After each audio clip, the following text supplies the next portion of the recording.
Ça, c'en est une par exemple. Ça, avec ça, je fais une forme fermée. Donc, la première étape, c'est d'abord de nettoyer.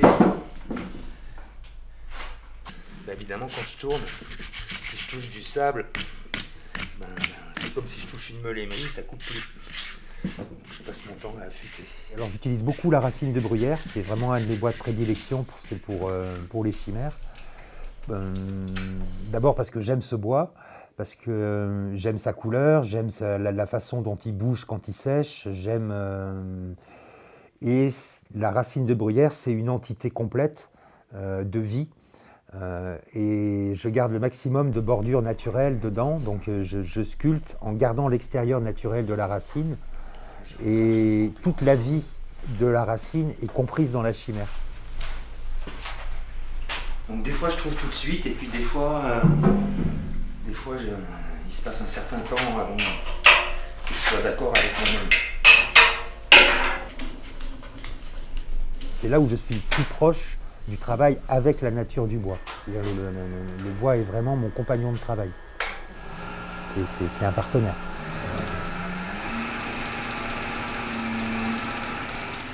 C'est un aboutissement artistique de tout ce que j'avais, une concentration de tout ce que j'avais développé séparément auparavant. Tout s'est rencontré dans ces pièces. La décision se fait quand je mets la racine en rotation. Quand la racine est en rotation, donc je vois le noyau dur, on va dire, plein, et je vois toutes les parties qui dépassent de ce noyau plein. Et c'est là que je décide à quels endroits je vais faire mes sommets d'ailettes pour tirer parti au mieux possible de ce morceau de bois.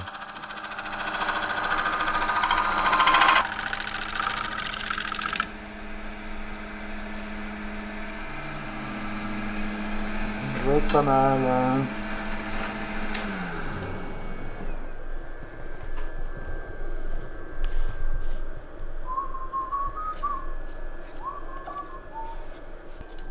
Donc tu vois là, on n'a pas l'impression, mais en fait ces deux U, ça va devenir une spirale. Pourquoi chimère? Alors parce que c'est des éléments qui ont l'air presque naturels, qui sont entre l'animal et le végétal, qui naissent dans mon imaginaire. C'est une sorte d'ode à la vie. Je représente le vivant, mais sans copier quelque chose de vivant, d'existant. Par contre, qui est nourri de tout ce que j'ai pu observer dans le vivant existant. Donc c'est des chimères. Moitié girafe, moitié hippopotame, moitié lapin, moitié épi de maïs, enfin voilà. Donc ça continue ce concept-là, mais sous une forme symbolique. On se retrouve dans le symbole, et là ça symbolise la vie, beaucoup plus du côté organique que du côté spirituel. Même si l'esprit est présent dedans, c'est orienté sur le côté vivant, le côté organique du vivant. En faisant tout le tour, comme ça. Ici, on a de l'épaisseur, donc cette partie-là, je vais la descendre. Je vais creuser ici pour que le ruban continue. Il va passer, cette arête-là, elle va sauter. Ça va faire un U plus large ici.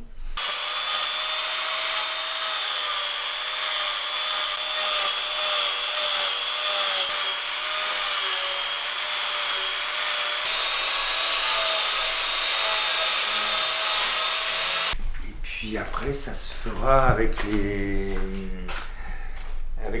petites fraises surflexibles, ce qu'on appelle les forgommes.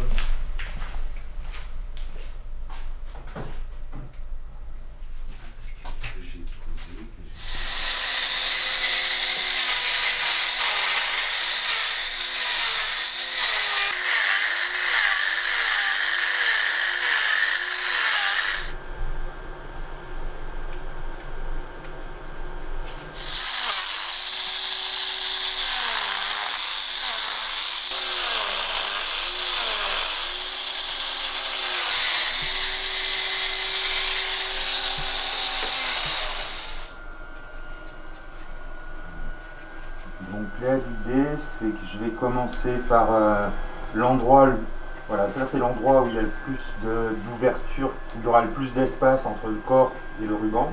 Donc je vais commencer par passer à travers à cet endroit-là.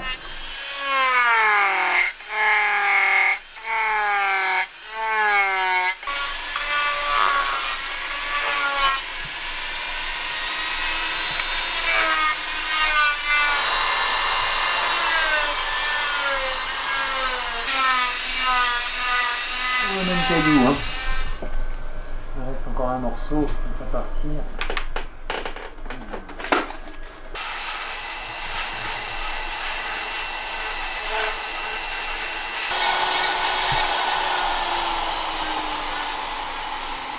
Il y a un aspect de graine, il y a un aspect de fleur, il y a un aspect de naissance du vivant. Donc j'emploie souvent le mot de graine parce que la graine, c'est la base qui donne naissance au vivant. Mais la graine déjà elle-même est vivante et vient d'un vivant précédent.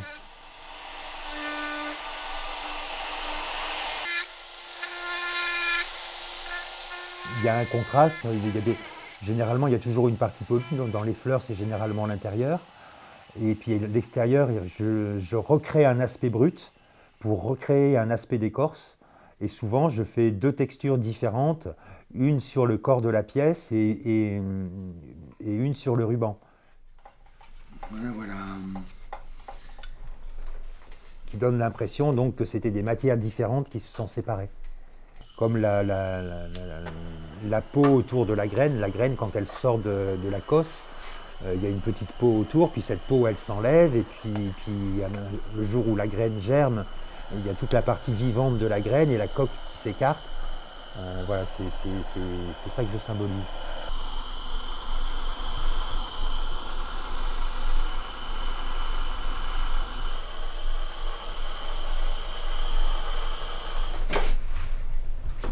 Alors les incrustations d'étain, donc ça c'est beaucoup plus ancien.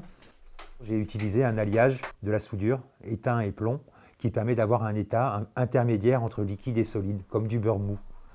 Je le fais rentrer, en essayant de pas trop ramollir. Ça m'a permis de pouvoir réaliser mes incrustations de façon plus facile et surtout d'avoir une parfaite jonction entre le bois et le métal, qu'il n'y ait pas d'espace entre le bois et le métal.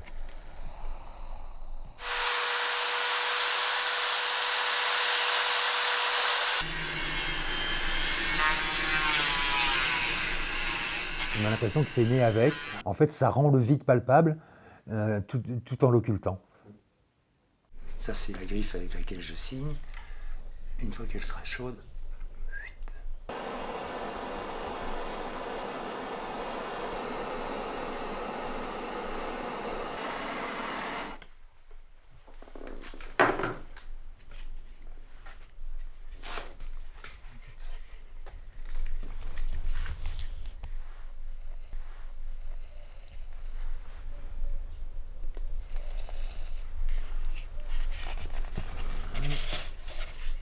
là, je barbouille généreusement parce que le bois est bien sec, donc il va vite absorber.